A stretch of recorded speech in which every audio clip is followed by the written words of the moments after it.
tôi muốn chuyện đấy họ yeah, favorite place đó. No, no, it's okay.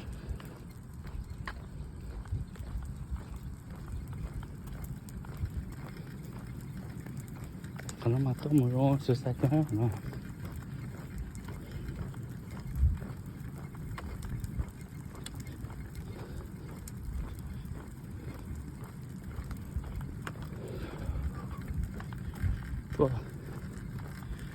Tôi sao nói tới chế phương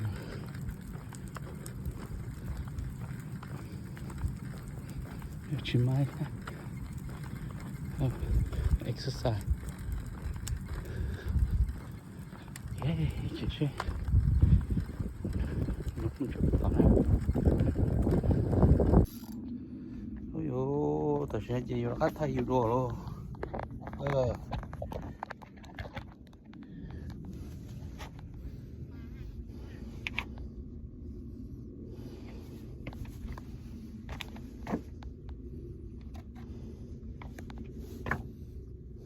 ô hiểu cho có từ đi rồi cho cái con nó chứ không có cái gì ta đây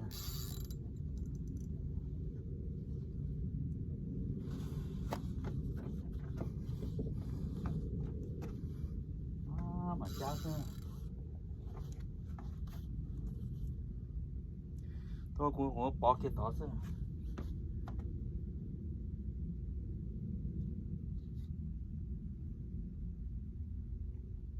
lòi ơi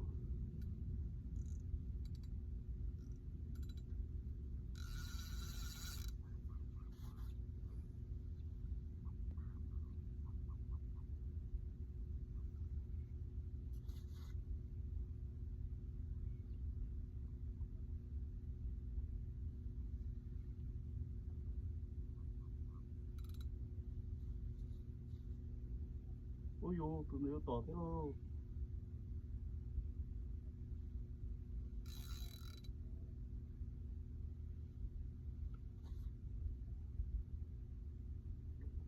tụi nó tỏ cũng một chỗ tụi nó chơi cho tụi nó chơi lên nè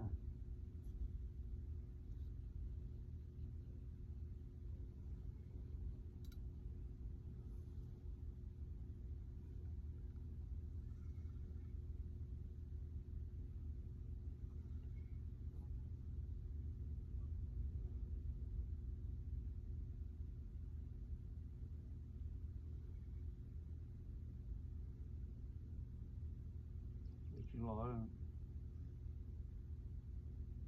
sao tụi tao cũng cho tụi nó chơi á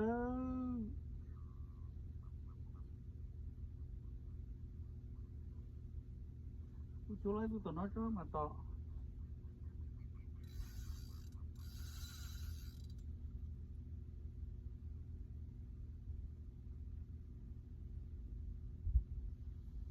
rồi rễ cây tí lành ra đúng chưa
tụi nó giờ chắc chỉ lấy giờ đi giờ tụi nó sắp tới nè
hybrid.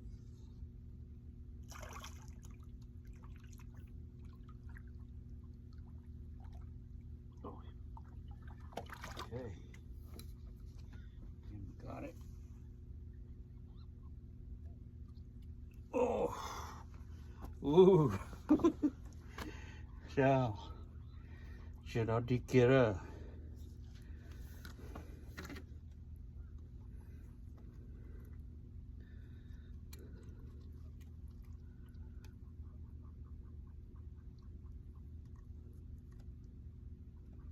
Nó sẽ tụm bé á, con nụ nó nuôi chắn à.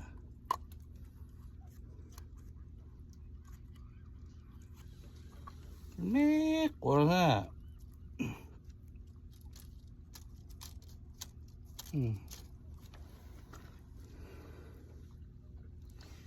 Sao? Y hàm ba nè, bỏ y hàm ba kia nè.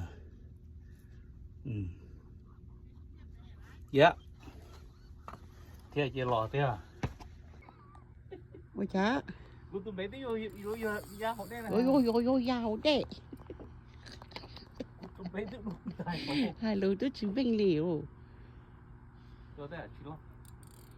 Thật tỏ à.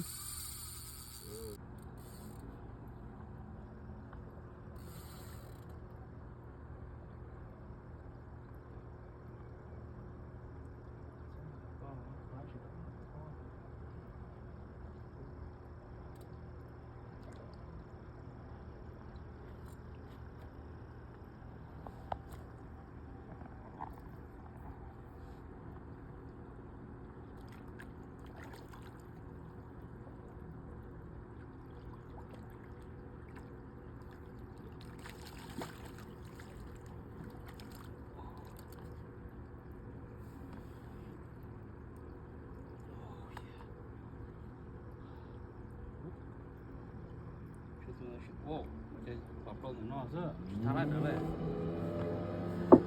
Sạch đúng không?